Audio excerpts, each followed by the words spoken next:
विविध जिल्ह्यातील वैद्यकीय महाविद्यालयांना बनावट औषधांचा पुरवठा केलेल्या ठेकेदाराकडून पुण्यातील ससून रुग्णालयाला जी औषधे पुरवण्यात आली होती त्याचा उपयोग ससून रुग्णालयात थांबवण्यात आला असून ससून रुग्णालयाचे डीन डॉक्टर एकनाथ पवार यांच्या माध्यमातून एफडीएला पत्रव्यवहार करून त्या औषधांची तपासणी करण्याचं सांगण्यात आलं आहे।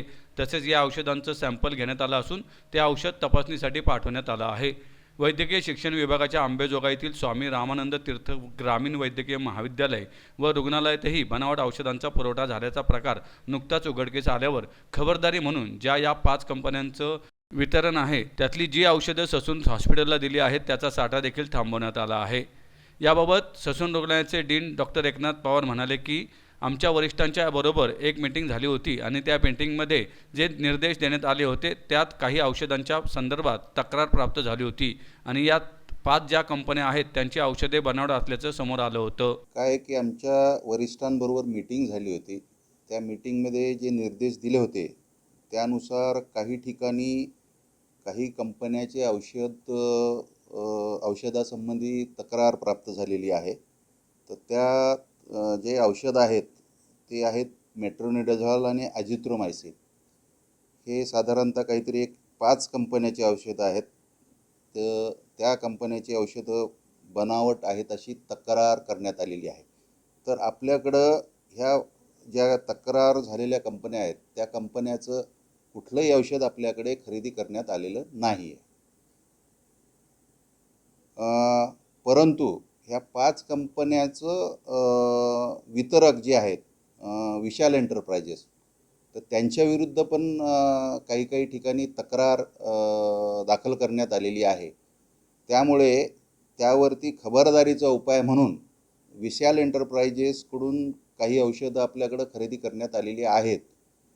तर खबरदारीचा उपाय म्हणून आपण त्या औषधाचा उपयोग सध्या थांबवलेला आहे, स्टॉप केलेला आहे। आणि एफडीएला कालच मी पत्र दिलं आहे की त्याचं ते पूर्ण ॲनालिसिस करून ती चांगली आहेत का याबद्दल त्यांनी लवकरात लवकर रिपोर्ट द्यावा म्हणून त्यांना पत्र दिलेलं आहे। काल त्यांनी येऊन ते सॅम्पल्स घेतलेले आहेत आणि आपण सध्या जो साठा आहे तो अत्यंत छोटा आहे, कारण फार कमी साठा आहे तो 5 ते 6 ड्रगचाच आहे। तर त्याचा आपण साठा थांबवलेला आहे, सध्या यूज थांबवलेला आहे। याच्यामध्ये काय आहे की जी बनावट कंपनी म्हणून तक्रार झालेली आहे त्या कंपन्याची कुठलीच औषधं आपल्याकडे नाही आहेत, परंतु जो वितरक ह्या कंपन्याची औषधं वितरित करतो त्याचं पण त्या तक्रारीमध्ये नाव आहे, म्हणून आपण ही त्याच्याकडून काही दुसऱ्या कंपनीची औषधं आपल्याला मिळाली। त्या कंपन्याचं आपण काय करतो की ज्यावेळेस आपण खरेदी करतो तर क्वालिटी ॲश्युरन्स सर्टिफिकेट असतं त्या कंपनीचं, जे ऑथेंटिक असतं, एफडीएकडून त्याच्याकडून ते मान्यता प्राप्त असतं, त्याच कंपन्याला आपण ऑर्डर देतो। नाही, पण त्याचं जेव्हा रिपोर्ट येईल त्याच्यावरच त्याचा डिसिजन घेता येईल ना। आणि आपण जे आहे पूर्ण जी नियमानुसार जी आहे त्यानुसारच खरेदी करतो आणि त्याला एफडीएचं प्रमाणपत्र असतं तेच खरेदी करतो।